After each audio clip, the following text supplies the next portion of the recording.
Welcome to Wisdom for Nonprofits, bringing the best business wisdom to the nonprofit world. Proven leaders share their experience, insights, and best practices. Finally, a podcast for the busy nonprofit professional. And now, your trusted advisor, Betina Pflug.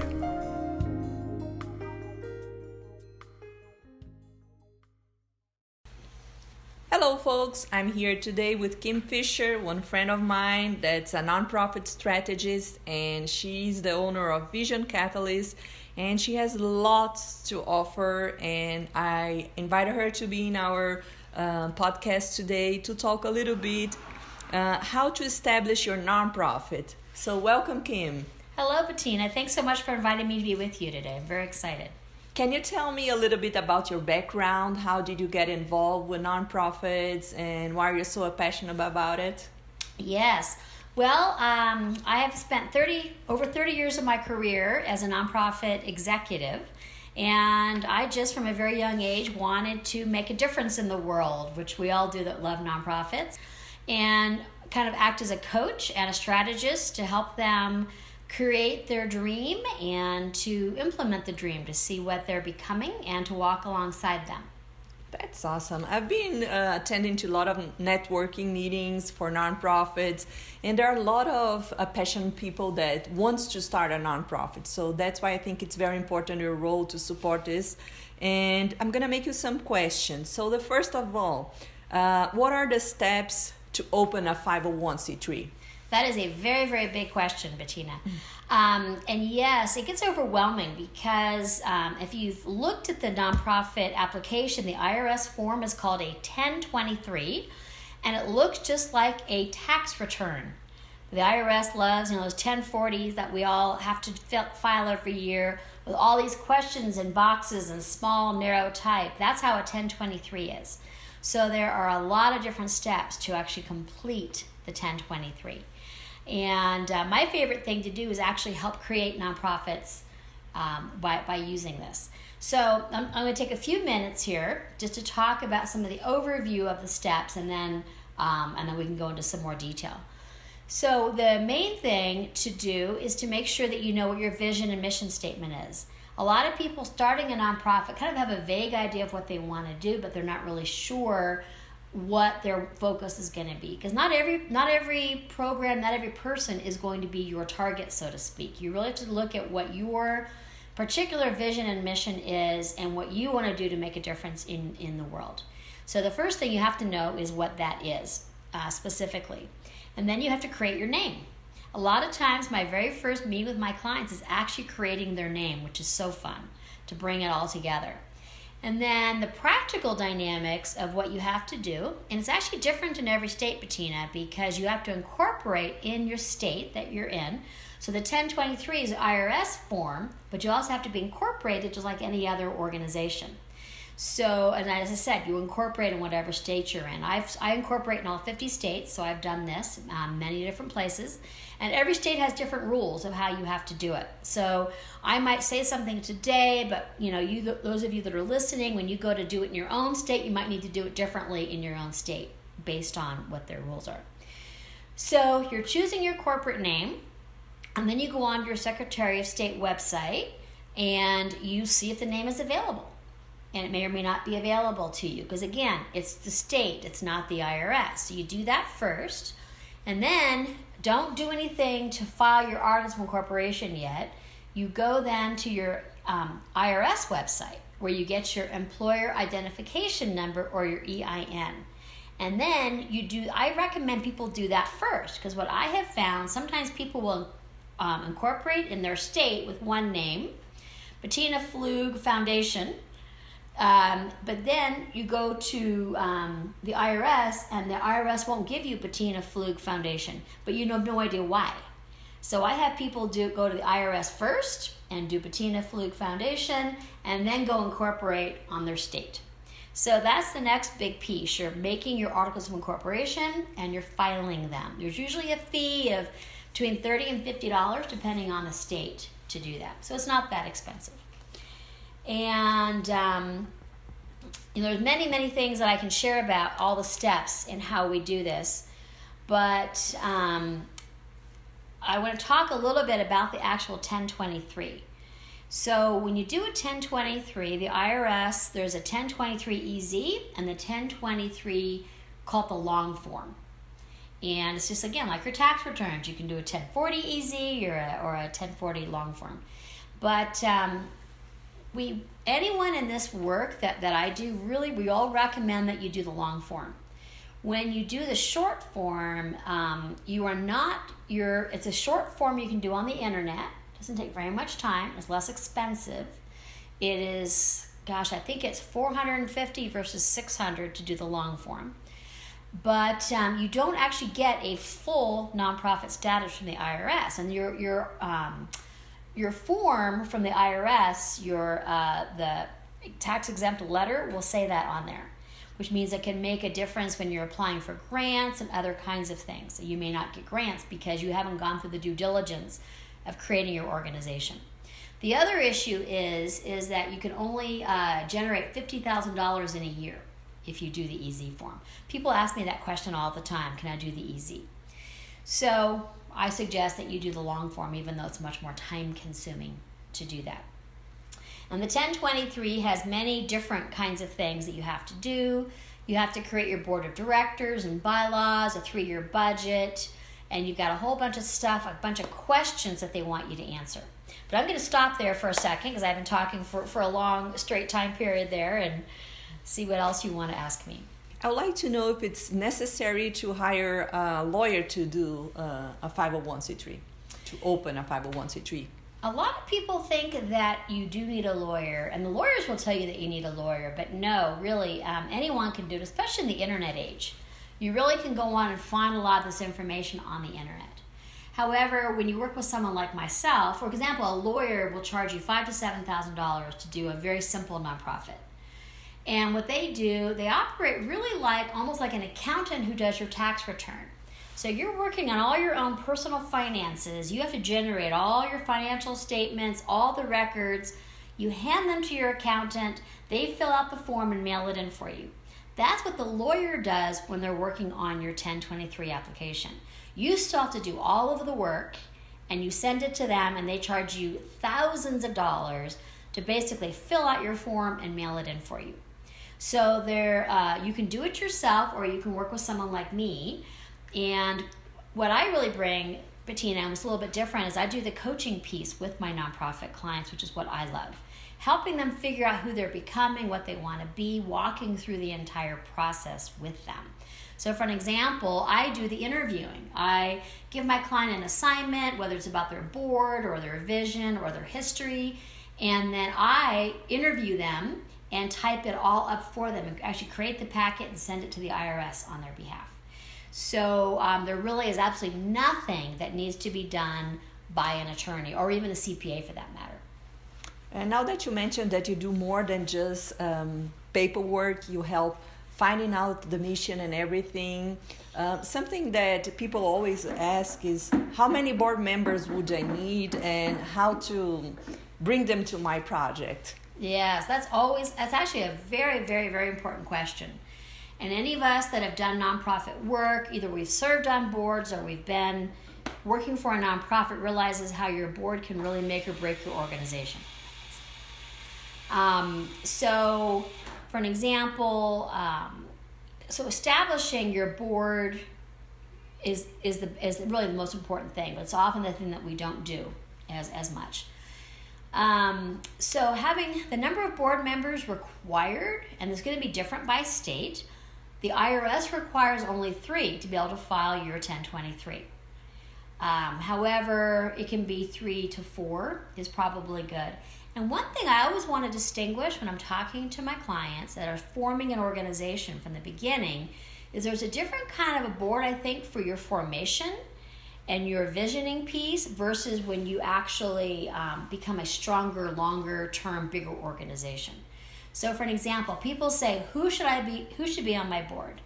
Traditional wisdom says you should have a CPA and a lawyer and all of that, which is all wonderful. And CPAs and lawyers bring invaluable experience to your board.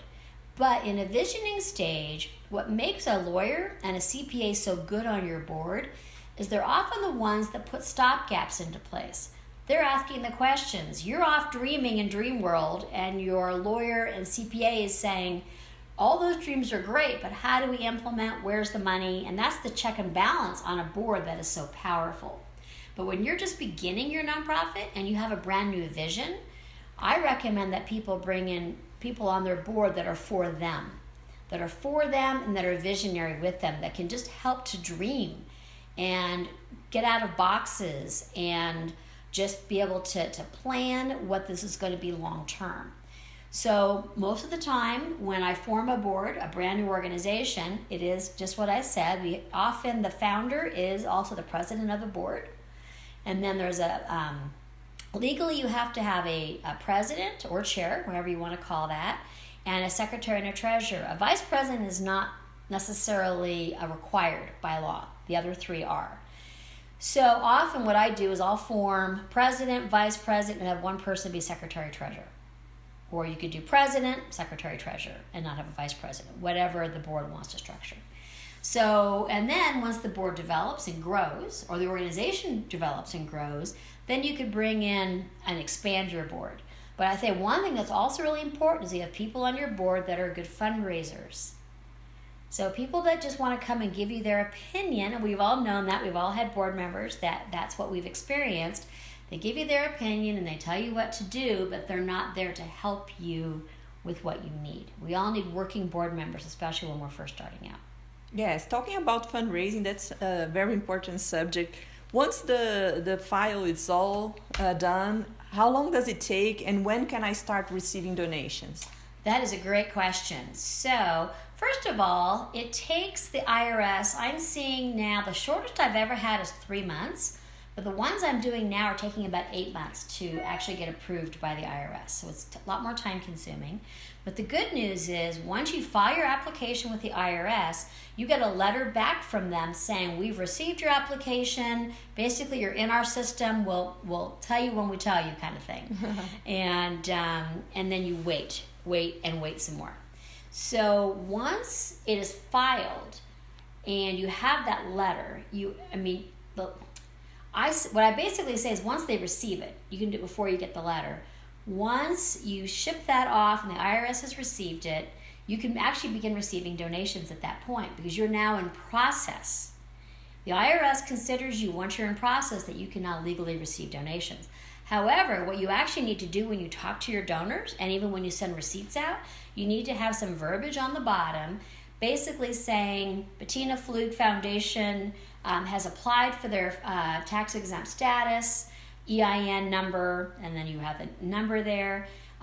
If in some unforeseen reason this does not get approved, your donation would not be tax deductible. So that's the thing you have to do. However, I know myself personally, I've had a 100% success record with my nonprofit filings. I don't know if that's true of others, but I know for sure that's mine. Wow. So I feel a lot of confidence when I tell my clients to say, you can tell your donors that we don't see any reason why this won't be approved. Basically, Betina, from my perspective, is I don't think they're going to be approved. I won't take their money and waste their time and money to do something that I don't think the IRS is going to approve. But it's been very rare that I've encountered those. So that's kind of how the process works. So you can actually begin raising money immediately. The problem with starting a foundation or a nonprofit is that it's a chicken and egg problem. You have to have money to start the nonprofit, and you have to have the nonprofit to raise money.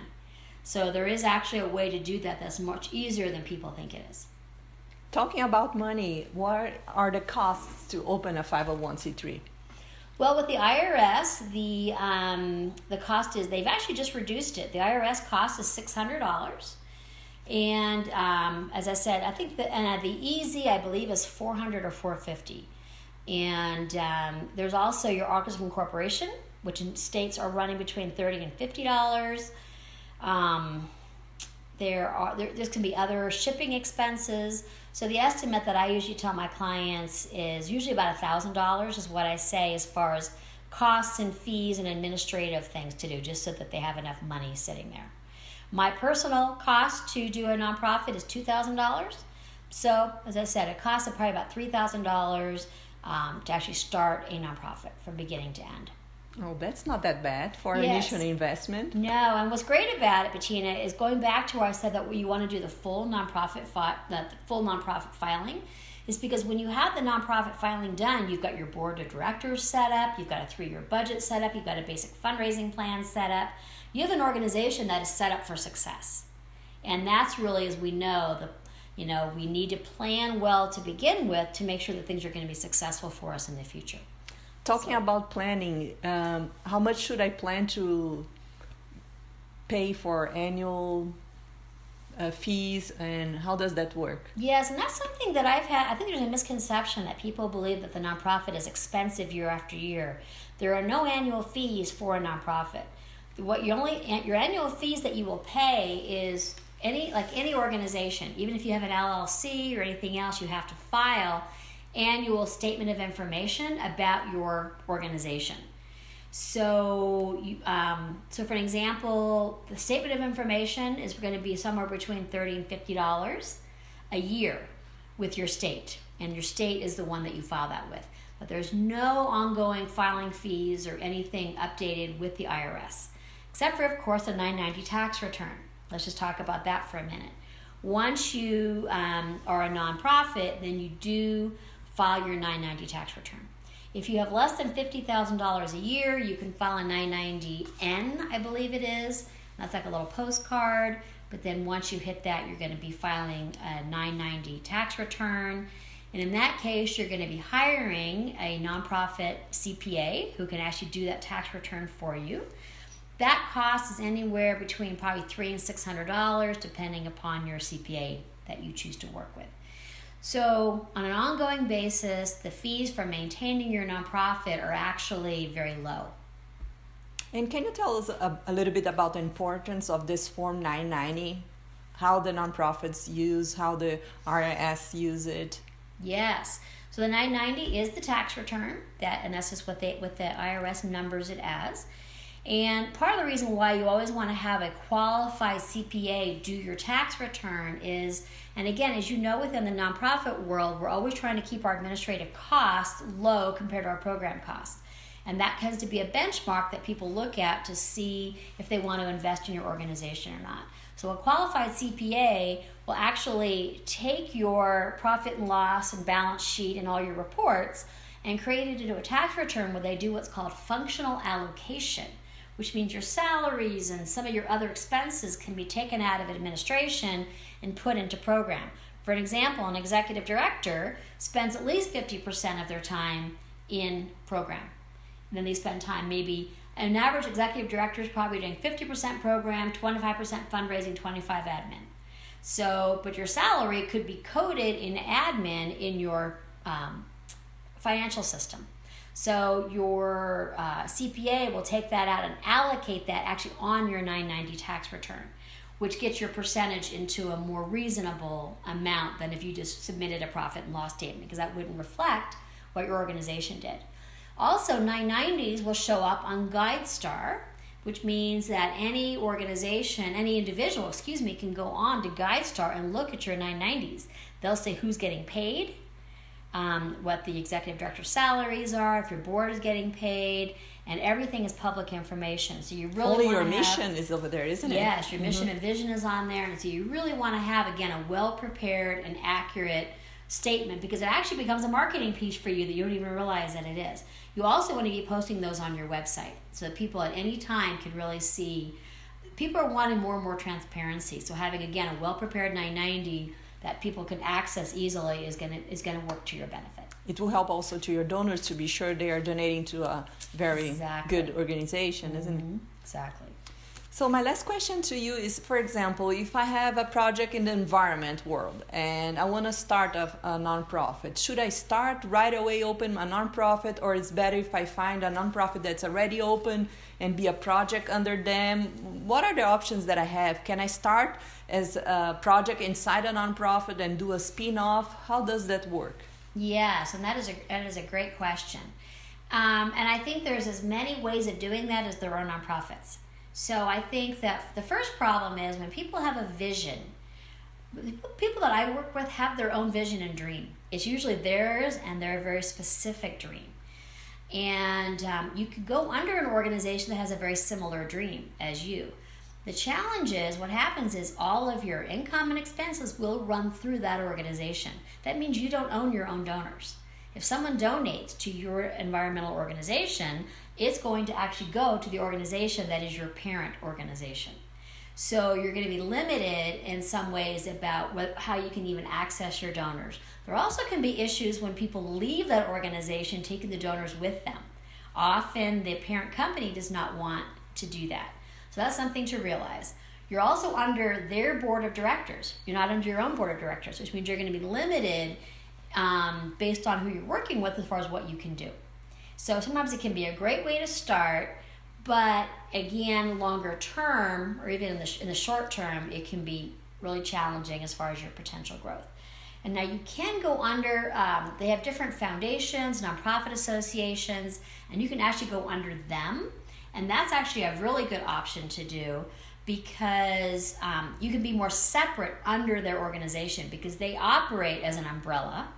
They don't operate a nonprofit themselves as far as a program, and you can go in and become one of their partners. So that is another option. So some people will go in and do that, and they process the finances and everything else, but then they can later spin off and become their own nonprofit.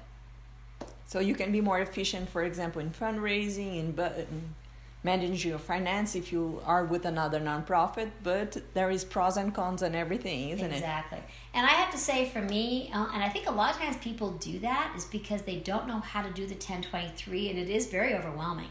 The IRS says that it takes about 100 hours to learn how to do a 1023. Oh my. And it takes easily, I don't know even how many hours it takes to put them together. I mean, from a beginner, I can't remember, I think it's like 80 hours, 100 hours to learn it, and probably 40 hours just to put it together. But it's a lot more time consuming, because you have to know all the things about boards and the legalities of this and this and that to create bylaws and conflict of interest policies and all the things that the IRS requires. So there is a lot of time consuming. So I think a lot of people don't choose to start their own because they don't have anybody they can work with to do it.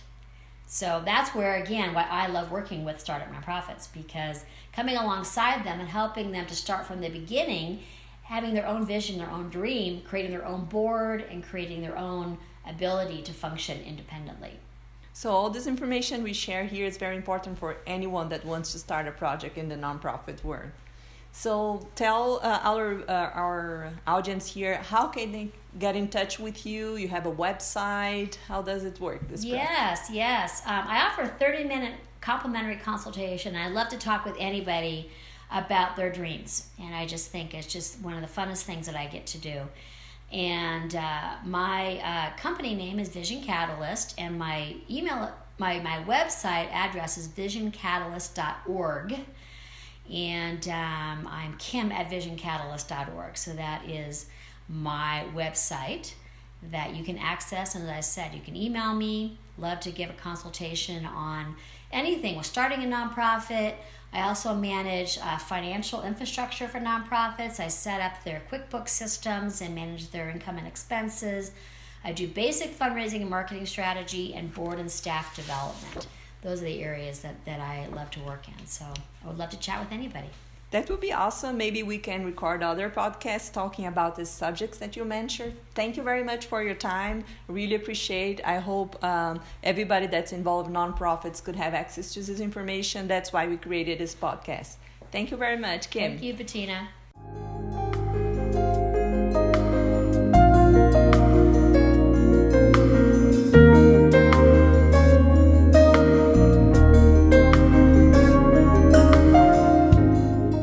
Thank you for listening to Wisdom for Nonprofits. To hear past and future episodes, please subscribe to the show on your favorite podcast channel. We appreciate your reviews and suggestions for future show topics. If you have a question or a suggestion, please write to us at podcast@wity.tech. More resources are available for you at our website, wity.tech. And please join us in the Wisdom for Nonprofits group on LinkedIn. Wisdom for Nonprofits is copyright 2019 by Betina Pflug and wity.tech. All rights reserved.